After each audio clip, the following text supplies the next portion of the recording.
This is the Retirement Lifestyle Advocates radio program. I'm your host, Dennis Tubbergen. Glad you're listening in today. I'm excited to have joining me on the program again today in segments 2 and 3, returning guest, Mr. Karl Denninger. I'm going to get Karl's rather shocking inflation forecast for the next 18 months, and I'm going to get his take on why we have these supply chain shortages. And the explanation that he gives, I think, will resonate with you. So again, that's in segments 2 and 3 of today's program. I would encourage you to stay tuned for that. And if you've not yet received a copy of my best-selling book of last year, Revenue Sourcing, it outlines a retirement planning strategy for the post-pandemic economy. And you can get a complimentary copy of that book as well as some bonus information by visiting the website myrevenuesourcingbook.com. The website, again, is myrevenuesourcingbook.com. Just let us know where to mail the book, and we will be very glad to do that. In this segment, I want to go back and revisit with you something that I wrote about in the New Retirement Rules book back in 2015. Now, I'm doing this because I think the topic now is a lot more relevant than it was back then, and a lot of what I talked about in the book is now coming to pass. Now, in the book, I talked about something called the K-wave. Now, K-wave is short for the Kendricks wave. And if you're not familiar with a Kendricks wave is named after a Russian economist by that same name. Mr. Kendricks originally got his marching orders from Joseph Stalin, who all of you, I'm sure, know was the rather iron-fisted ruler of Russia. Well, Stalin hated the notion of capitalism, and he gave Kendricks the task of conducting economic research that would prove that capitalism and free markets were inferior to other systems.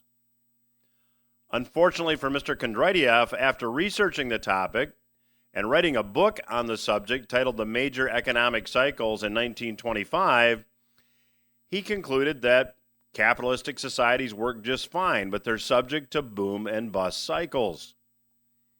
Now, I've been researching the Kendricks wave for a long time, and my research on the topic has me concluding that these boom and bust cycles have historically been very manageable, and they get out of hand only when the central bankers and politicians get involved and try to influence the cycle outcomes. So, for example, when we had inflation in the past or we had recessions in the past, these were often inventory-driven, and they resolved themselves very quickly. Today, the inflation that we're seeing is really the result of currency creation. Now, before I get into everything else I want to talk about in this segment, let me just finish the story of Mr. Kendricks. As you can probably imagine, Stalin did not appreciate the work of Kendricks to any degree, and he made Kendricks pay. After Kendricks' book was published, Kendricks was relegated to a Siberian prison, and ultimately he died at the hands of a firing squad in 1938. Now, a lot of economists have expanded on the work of Kendricks. Mr. Ian Gordon, who has been a past guest here on the program, is one of those economists. Now, Mr. Gordon, when he breaks down these Kendricks cycles, these Kendricks waves, these K-waves, if you will, he labels each wave, of which there are 4, after seasons of the year. There is the economic cycle that we label spring. There's the economic cycle we label summer. Another we label autumn. Another is winter. And you can go all the way back to the beginning of the Industrial Revolution in the mid to late 1700s and see that these cycles or waves have existed. Now, let me give you just a brief description of these, and bear with me because where I'm going is that where we are today is, I believe, at least somewhat predictable.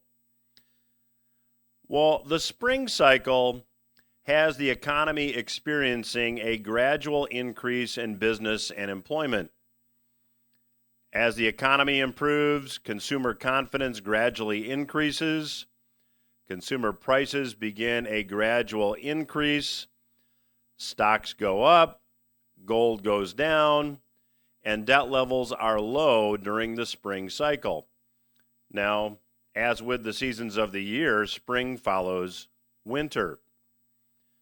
The summer cycle follows the spring cycle. During summer, we see an increase in the currency supply. We see inflation. We see gold prices go up. We see stock prices go down. Then we have autumn. Money is plentiful. Gold prices fall. Stocks go up. There's a lot of speculation. There's a lot of financial fraud. Real estate prices rise. Debt levels are astronomical. And autumn is followed by winter. When there is a crippling credit crisis, money becomes scarce. Financial institutions like banks find themselves in trouble. There are a lot of bankruptcies at the personal, corporate, and government levels. Interest rates go up, and gold prices go up as well. Now, it's my belief that we are in the winter cycle presently, and we have been for some time. If we go back and look at the financial crisis of a dozen years ago, there were a lot of bankruptcies then in the private sector and in the public sector, which, whenever you see bankruptcies, that's all the evidence you need to realize that debt levels are unsustainable. Instead of having debt being purged from the system, as is really the function of the Kondratiev winter cycle, we've seen the Federal Reserve engage in currency creation or quantitative easing, and the result of this currency creation has been to temporarily mask the consequences of debt excesses, which we're still going to have to deal with at some future point. See, the reality is that since the financial crisis of a little more than a decade ago, debt levels have grown. And a lot of the economic growth that we think we've experienced hasn't really been growth at all, but instead it's been debt-fueled consumption. Now, if we go back and take a look at the last time there was an autumn season followed by a winter season, we find ourselves in the 20s and 30s. Now, in 1913, as I discussed on last week's program with my guest Lawrence Reed, then President Woodrow Wilson signed into law the Federal Reserve Act, which established really the Federal Reserve as the central bank of the United States. And immediately the Federal Reserve began to engage in currency creation. They did so at that time by reducing the backing of the U.S. dollar by gold from 100% backed by gold to just 40% backed by gold. That allowed the money supply to expand by 62%. And I'll talk about this more in the last segment of today's program, but it's interesting when you look at from 1921 to 1929, the money supply expanded by about 62%. As a result of easy money and easy credit, debt levels rose to the point that they were unsustainable. And then we went into or entered the economic winter season of the 1930s, which we all know today as the Great Depression. So again, here is more proof that these cycles repeat themselves. Now we can go back from 1821 to 1836 and we find an autumn season that ended with the Panic of 1837. We can go back to the time of the Civil War when banking acts were passed that allowed for currency creation. It led to an autumn season which ended with the Long Depression of 1873. These cycles, when you study history, repeat themselves. That's why I believe where we go from here is quite predictable. Today, debt levels are much higher than they were at the beginning of the Great Depression when measured as a percentage of the economy. I believe a similar outcome to the 1930s is unavoidable. We will see, I believe, a collapse in asset prices, and we will see banking failures once the currency creation stops. Now, the currency creation will stop. It will be intentional and proactive, or it'll be reactive as the population looks for currency alternatives in earnest. And when you take a look at the emergence of cryptocurrencies like Bitcoin and Ethereum and others, it's obvious that the populace is now waking up to the fact that perhaps currency alternatives are needed. Now, when I start to talk about these cycles repeating themselves predictably, that surprises a lot of people.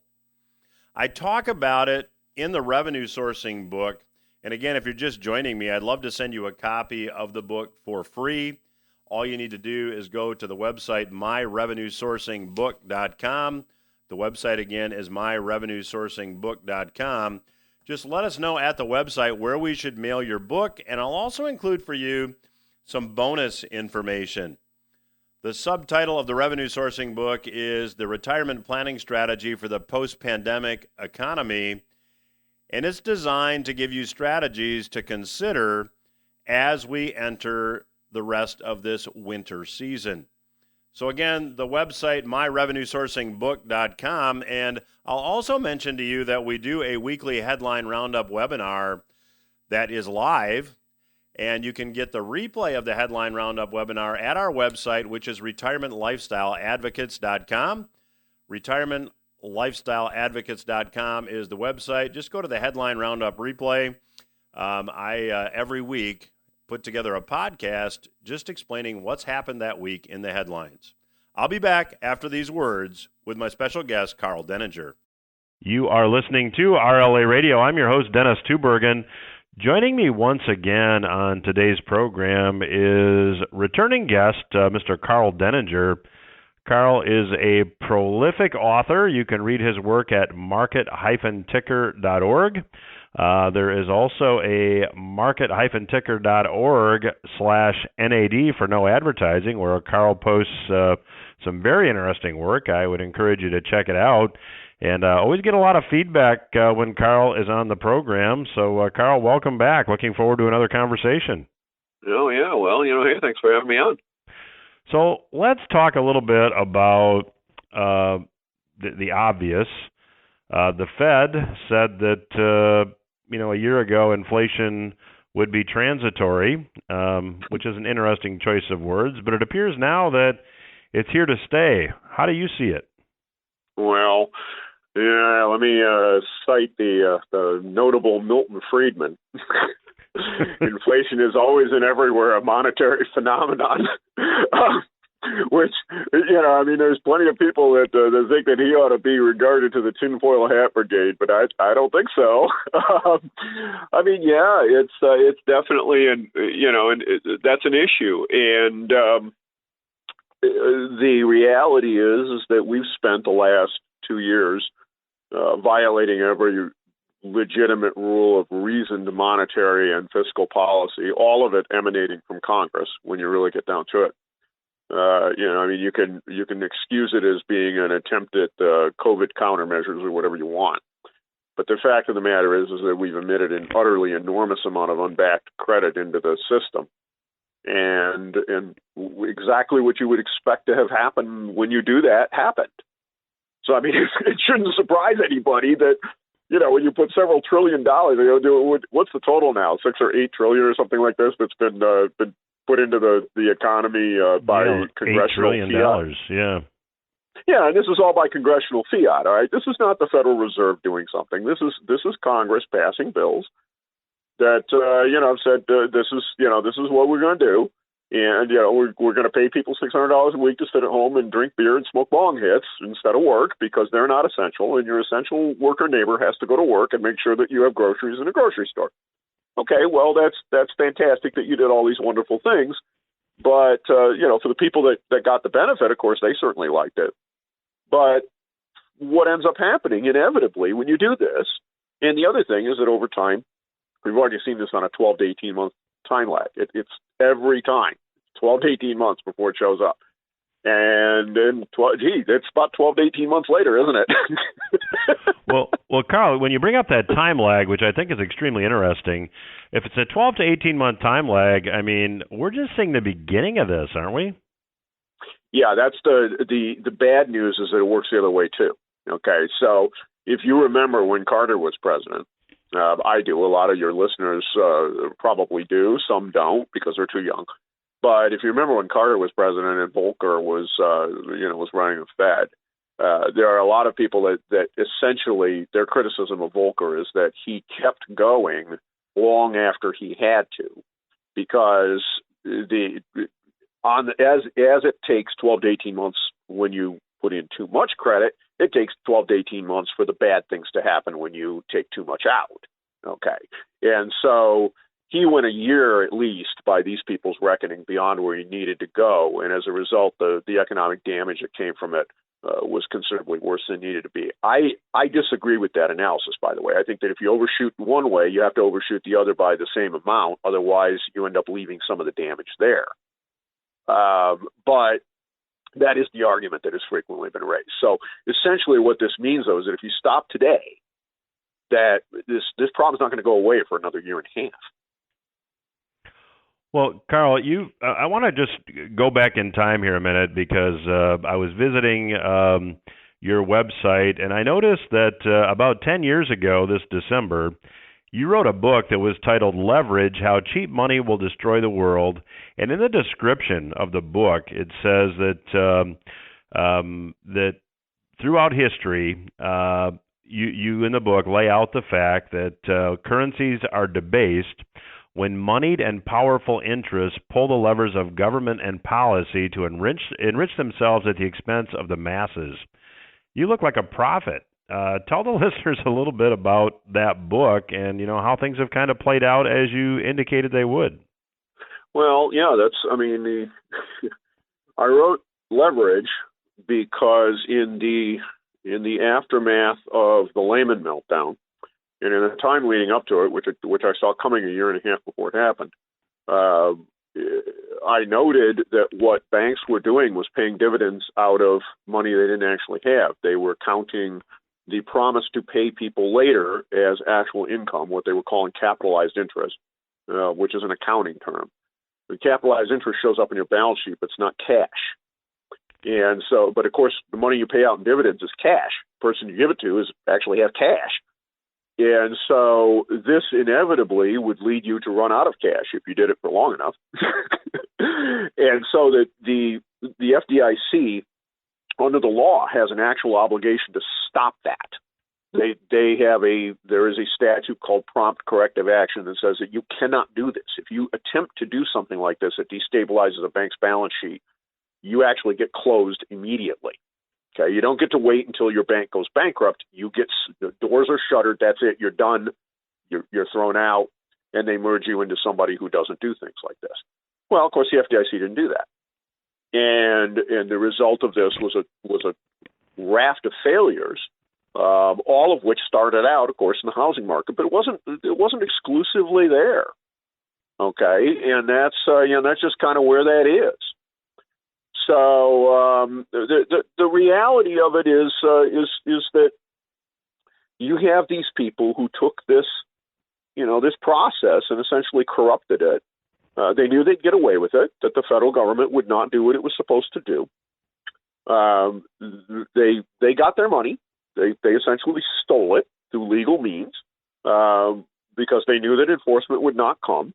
And when enforcement did not come, then the economic dislocation came instead, because that was the predictable outcome. And so what did the government do? They emitted a huge amount of credit into the system to cover up all these insolvencies instead of putting the people who did it in jail and allowing those businesses that did that to go under. And for those who think that we needed to bail out those banks, there's always going to be a bank on the corner. If the one that's there today goes out of business, there'll be a new one tomorrow because people need that service. Someone will provide it. I love the idea of being able to buy somebody's building at 5 cents on the dollar because they went under. That means I can provide the service at a lower cost. That's good.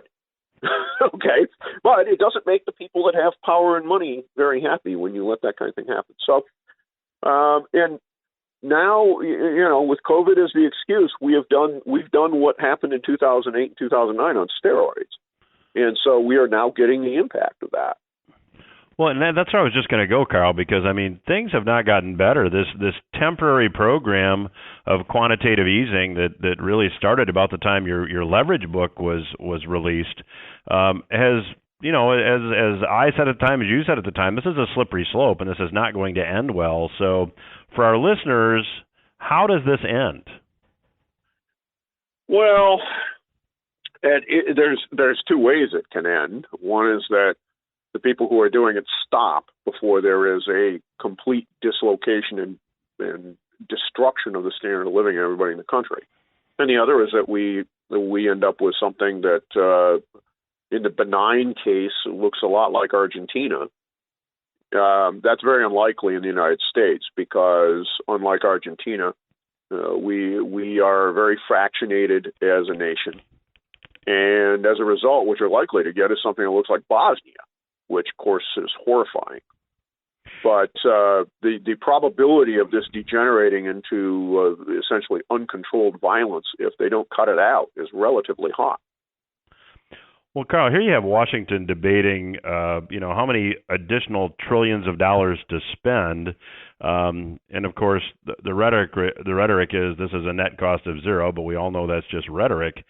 It seems that we don't have any cooler heads that are going to prevail. It seems that there's going to be more spending, and that's going to be funded through borrowing and currency creation. So is the latter outcome you described inevitable in your mind? Well, I wouldn't say it's inevitable, and the reason is this. There were plenty of people that have thought it was inevitable several times in the past, including in the late 1970s and early 1980s, and it turned out not to be. There are plenty of crazies among the congressional caucus, including some that are supposedly allegedly constitutional government people. They claim they're Republicans. I don't know that we have actual conservatives anymore. I guess you have Republicans and Democrats, but I don't know that you have actual conservatives. But there are people out there, even within the Democrat Party, who are putting their hand up and saying, "Excuse me," Manchin being one of them. And so there is a recognition that there is a problem and a cost with this, and how far that goes and whether it stops before the insanity goes too far is very difficult to know. And again, the reason is that the results of the crazy don't get you immediately. They get you a year or 18 months later. Okay, so where is the point at which you've done the Roadrunner thing, right? Where the coyote runs off the cliff and then he hangs there in space before gravity takes over and gets him. All right, there's that period of time where he thinks everything's okay, even though there's no floor underneath him. And if you go there, then you're screwed. But I don't think that's an inevitable outcome at this point. Well, I'm chatting today with Mr. Karl Denninger. I'd encourage you to check out his prolific writing at market-ticker.org. The website, again, is market-ticker.org. And the clock, Karl says that we're going to have to leave it there for this segment, but we will return again after these words. Stay with us. You are listening to RLA Radio. I'm your host, Dennis Tubbergen, and I'm joined on today's program by returning guest, Mr. Karl Denninger. Karl's website is market-ticker.org, and there's two parts to the website, the advertising piece and the piece where there is no advertising, and Karl covers different topics on both parts of the site, and I'd encourage you to check it out. Karl, there's talk about intensifying supply chain disruptions. There's talk about store shelves being even emptier by Christmas this year, and that it's going to get pretty ugly. So let's start with just your comments on that. Well, that's something that I've talked about in the context of basically everything that the government and its regulatory function in private industry do, and that's why we've got the problem. As I think everybody who listens to you knows, the purpose of a business is to make money. Okay? That's the first reason. That's the first purpose. That's the second purpose. That's the third purpose. And kind of list. At the end of the day, they all come down to what they make money. Okay. So, given the ability to do that without paying any attention to how many people you hose, you will take advantage of everyone you can. And if you don't, your competitor will. So you're compelled to, because otherwise he's going to beat you and you won't exist anymore. So the reason we need regulation and we need consistent application of laws to prevent that from happening. It becomes especially complicated when you have international trade involved, because it is always cheaper to use slave labor if you can find a way to do it, not go to jail. Of course, slavery is illegal in the United States, but it's not illegal everywhere. So, and there's lots of things that are effectively slavery, even though they're not called slavery. What's happened with the supply chain is that we have allowed a system to set itself up where there are pseudo monopolies. So you have choke points that are controlled by a small number of parties, or even one party in certain places. For example, Port of Long Beach. Okay, that is interstate and international commerce. By definition, every single thing that comes into that port is an international shipment. That means it is under the exclusive control of the federal government under the Constitution. The state has exactly zero right to have one word to say about the rules and regulations regarding the loading and unloading and operations in that port, period. And yet, California has put in place regulations regarding the age of trucks that are allowed to run there that do not apply to anywhere else. That's just one example. You have many others. There are warehouses that have been hit by issues with labor. Amazon is very well known for using computer metrics to gauge people's performance and getting rid of them if they don't measure up. This is a nice way to get around the workman's compensation system that is supposed to prevent you from basically using up people until they're ready to fall over. Because if you do that, you're going to end up getting hit with the claims for the illnesses and injuries. Well, if you can detect it before it happens, you don't have to pay. You just fire the person, get someone else. That works until you run out of people who are willing to take that person's place. Okay. So when you have these choke points, though, what you end up with is a situation where a container that comes out of China that's full of goods has to come off a ship, get on a train or a truck, or both in sequence, go to a place, get unloaded, and come back, and has to go back to China because you can't wave a magic wand to make containers appear out of thin air. So if you stop that process up somewhere and you put a cork in it, then I can have all the ships I want off the Port of Long Beach. But if I don't have any containers to go back, and I don't have anybody to carry them because the truck is halfway across the country in Ohio somewhere, waiting for a dock to free up at the warehouse because the warehouse owner has 20% of the people he should have. Everybody else told him to go stuff it and walked off the job. That container isn't there, and the truck isn't there to take the one that comes off the ship. If you build a process that allows people to exploit this, because a shipping company says, well, you'd like your stuff there tomorrow? Gee, that's going to be an extra $5,000. Well, what stops you from normally doing that? Well, the fact that there's another shipping company, right, that will undercut you. But what if there is no other shipping company because you've all got the same problems, or even worse, you've all colluded together? All right, now you have people that actually can make money by making the problem worse. That's bad. So we have all these things all throughout the system. This is why it's occurred. Where the government caused this, what they should do and should have done months and months ago is align incentives between these different elements so that the only incentive that the shipping company has, no matter where it is, whether it's a warehouse operator, it's a trucking company, it's a rail company, whoever, is to get that box out of there. Okay? If you have a driver sitting waiting for a dock, the first hour, he gets $100 from you. The second hour, he gets $200. Next hour, he gets $300. Right, it eventually gets expensive enough that you hire enough people to get that container unloaded right now. And so, Karl, until you align those incentives, you're not going to fix this. So I heard you say a couple things that are causing these supply shortages, and I'd like to dig into those a minute. these monopoly-like organizations that maybe have a profit incentive to slow things down. And then I heard you say also that we have a labor issue. So let's take the last one first. Sure.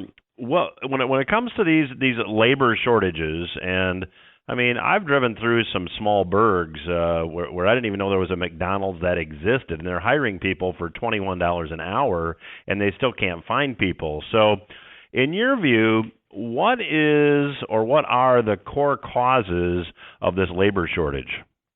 Well, first off, we paid people to sit at home for a year, okay? And that by itself is a problem. Secondly, we've created a labor environment for a lot of these people that they have absolutely no reason to go to work. Look, if you look at a lot of these places, they're like, well, you must wear a mask or you must have gotten a shot or whatever.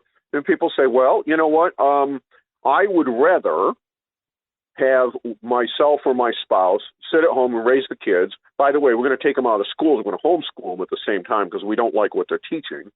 And we're going to get rid of the second Lexus because we don't need it anymore. So now you've downshifted people's demand from a standpoint of what would force them into the labor market in the first place. And at the same time, the reality is that labor is always a negotiation at some point. There is a price at which people will go to work for McDonald's. It's just not what the McDonald's is offering. So, the problem with high prices is high prices. They tend to solve itself. But when you create a situation like this and you put these external costs on things, people push back, and that's what's happened. And so you do the same thing happens in the warehouses. You have warehouse work is very physically demanding. It's tough on the human body, and if people have to eat, and the best they can do is a warehouse job at $12 an hour, well, they're going to do it. But if I can go to McDonald's and I can make 20, why would I bust my butt and my body for 12? That doesn't make any sense. Why would I do that? So let's take the second. You talked about monopolies, or I think you used the term pseudo monopolies. So let's talk about that, because I think that's something that a lot of people maybe aren't aware of. To what extent have companies in that industry consolidated? Well, there's a basic two-tier situation that is particularly the case when it comes to the trucking business, and that is that you have the corporations, many of which have turned into essentially lease-to-own kind of circumstances, where you have people that are contracted back to the particular company, and on paper they may own their truck, but they really don't. Okay. And then you have independent operators. The problem is, for those people that are not paid a salary, which is the majority of it, they get paid by the mile moved. So anything that causes them to sit makes them likely to turn around and say the blank to this and sell the truck and hang up the keys. Well, so if I've got to sit at the Port of Long Beach for 4 hours to wait to get a load on, I don't make any money during those 4 hours. I make nothing. And in fact, it costs me money because I have to pay, so many dollars per month to the note on the truck. And that is a very serious problem. And when you consolidate the way that people are paid and you take them out of the salary base or the hourly wage base and you start paying them for piecework, then this kind of a squeeze becomes especially likely. And I think this is a big part of what's going on right now. So, do you see this changing anytime soon? And if so, what are the factors that are going to turn this around?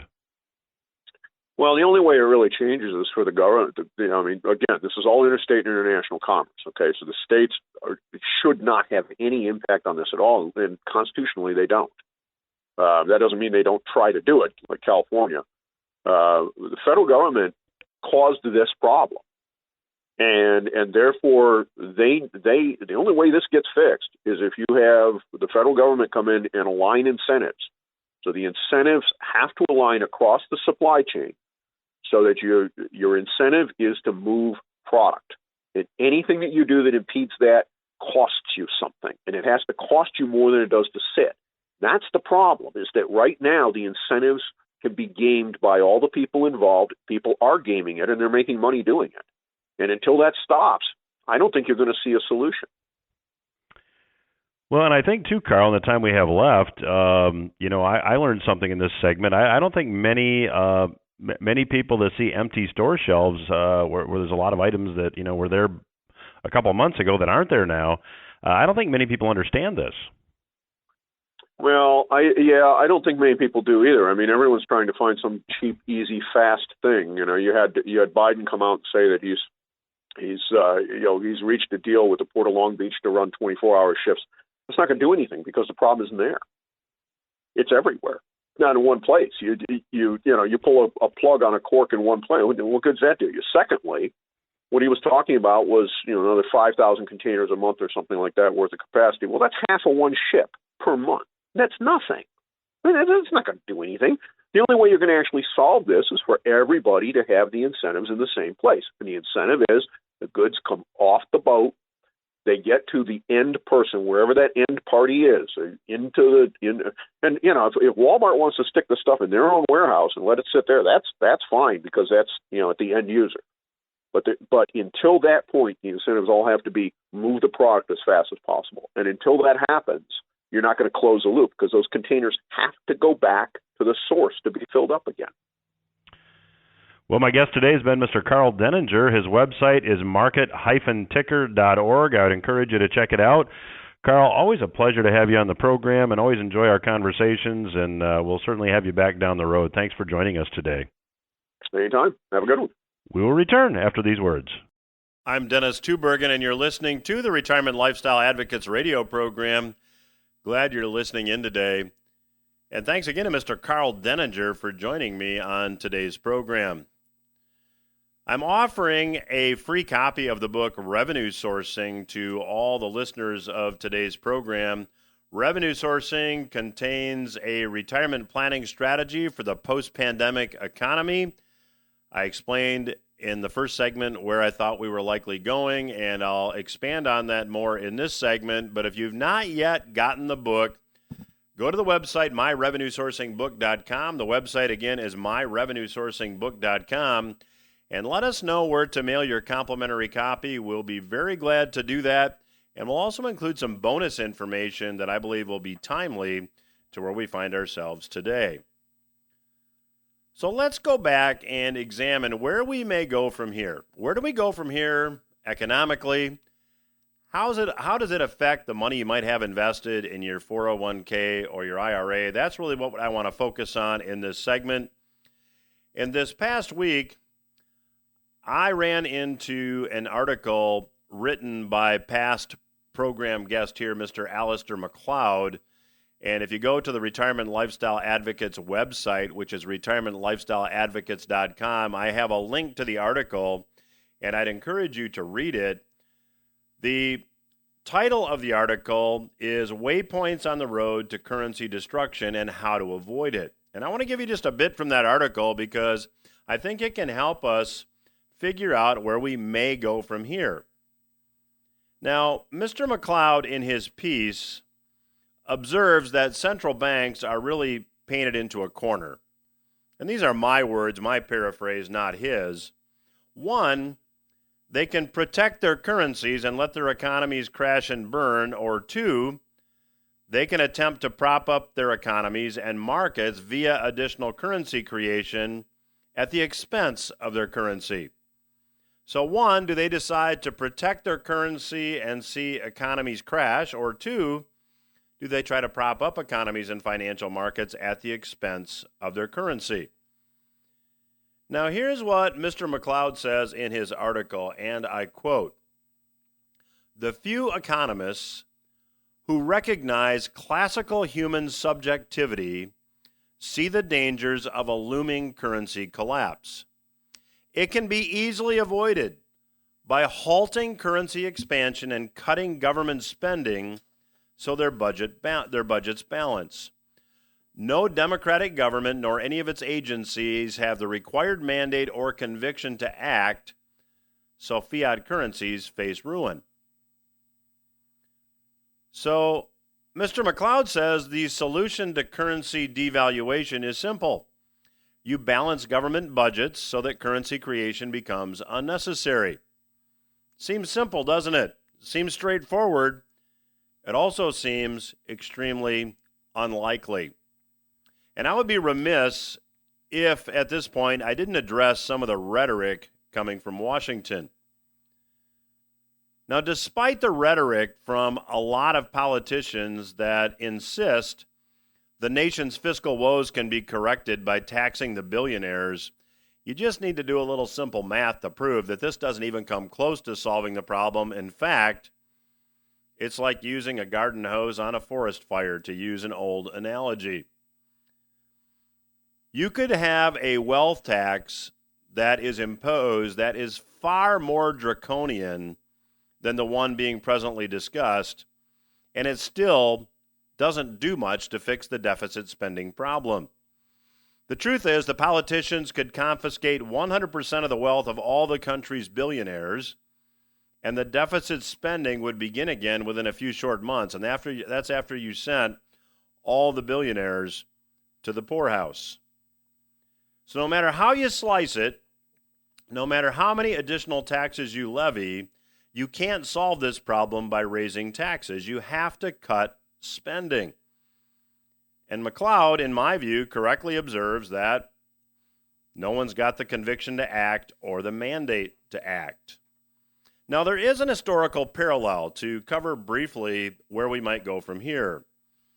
Murray Rothbard wrote a book about America's Great Depression, and he noted that from 1921 to 1929, as I alluded to in the first segment of today's program, the money supply expanded by 62%. So here we had a 9-year time frame when the money supply increased by 62%, which resulted in a lot of debt being built up, and it was followed by a painful deflationary period of the 1930s that we now know or refer to as the Great Depression. Now, here's why this is interesting. When you take a look at how much currency has been created over the past, let's just say, less than 2 years, the currency supply has more than doubled. So if currency supply increasing by 62% led to the Great Depression, what is doubling the currency supply in less than 2 years going to lead to? What lies ahead? Well, Mr. McLeod, in his article, gives us an idea, and my question for you is this. Have you adopted the revenue sourcing approach to managing your assets? As I discussed in the first segment, it's my firm conviction that at some point, the full symptoms of this economic winter season will emerge, and we're all going to have to deal with them. We may see inflation get a lot worse before these consequences emerge, as I discussed with Karl Denninger on today's program, but you need to be prepared. And to that end, I am offering an additional resource. If you're just joining me, I'm making available for free, no obligation, no cost, the Revenue Sourcing book. This book was a bestseller on Amazon when it was released in 2020. It contains a retirement planning strategy for the post-pandemic economy and contains some strategies that you should consider using in your own personal financial situation to help protect you from what might lie ahead. Again, the website to get the book, myrevenuesourcingbook.com. All of our resources are available on our website, retirementlifestyleadvocates.com. I'd encourage you to check that out as well. That's all the time I have for this week, but I'll be back again next week.